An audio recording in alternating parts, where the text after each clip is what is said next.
কি দাদা, কি শুনলাম আপনি নাকি বলে বিয়ে করছেন?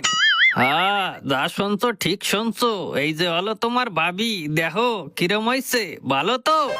হ্যাঁ, তা কি আর বলতি আছে, ভাবি তো একেবারে একে রইছে। কিন্তু দাদা, এই বয়সে আপনার রিস্কটা নেওয়া কি ঠিক হইছে? Good question. রিস্ক নেওয়া ঠিক হয়েছে মানে তুমি কি করতে চাও? আমার খুশি, আমি কারে ভালোবাসবো, কারে বিয়ে করব, কি কারে নিয়ে পলাই যাবো সেটা আমি বুঝবো, তাতে তোমার কি? তুমি কর কিডা? সঠিক বলেছেন।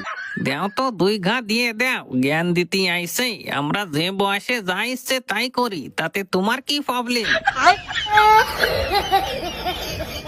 তুমি চুপ করে থাও তো, আমি তোমার সাথে কথা কতি আসি নাই। দাদা, ভাবিরি ভালো করে বুঝাই দেন, আমাকে মধ্যে যেন কথা না কয়।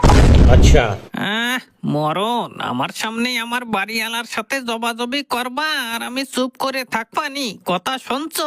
মগের মূল্য আবারও করছে, কিন্তু তুমি চাপে যাও। ভাবি না যে তুমি বিটি মানুষ বলে যা খুশি তাই কবা আর আমি চুপ করে থাকবো। আমিও সারি কথা কব না নে।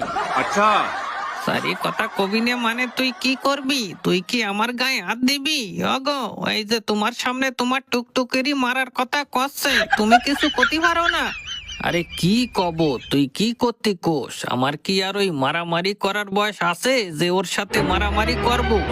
এই বয়সে তুমি মারামারি করতে পারো না, আবার বিয়ে করতে পারো, তাই বিয়ে করছিলা কেন?